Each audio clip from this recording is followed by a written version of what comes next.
Sir మీ fast tag పని చేయట్లా. Balance ఉందో లేదో చూసుకోండి. బ్యాలెన్స్ లేదా? ఇదిగోండి 3000 ఉంది.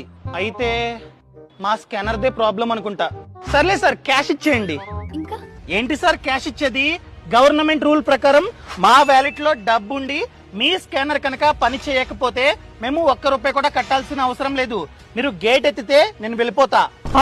సార్ ఇవన్నీ ఎవరు చెప్పారండి మీకు? సార్ అంతేకాదు, NHAI 10 seconds రూల్ ప్రకారం మేము కనుక మీ టోల్ ప్లాజాలో 10 seconds కన్నా ఎక్కువ వెయిట్ చేస్తే అప్పుడు కూడా మేము ₹1 కూడా కట్టాల్సిన అవసరం లేదు. అదే విధంగా ఈ కలెక్షన్ ప్లాజా నుండి 100 meters తర్వాత ఒక లైన్ ఉంటుంది, ఎల్లో లైన్. ఆ లైన్ తర్వాత మేము కనుక లైన్ లో వెయిట్ చేసినా కూడా ₹1 కూడా కట్టాల్సిన అవసరం లేకుండా వెళ్ళిపోవచ్చు. సో పెద్ద మాట అన్నాడు సార్ ఆడు. ఎత్తండి, వెళ్ళిపోతా. సార్ ఈ రూల్స్ అన్ని మేము పాటించాం. క్యాష్ ఇవ్వండి. NHAI కంప్లైంట్ నంబర్ అయిన 1033కి కాల్ చేసి మీ పైన కంప్లైంట్ ఇస్తాగండి. సార్ సార్ వెళ్ళండి సార్, గేట్ ఎత్తరా. సార్ కంప్లైంట్ మాత్రం ఇవ్వకండి. Bye sir. ఈ సమాచారాన్ని ప్రతి ఒక్కరికి షేర్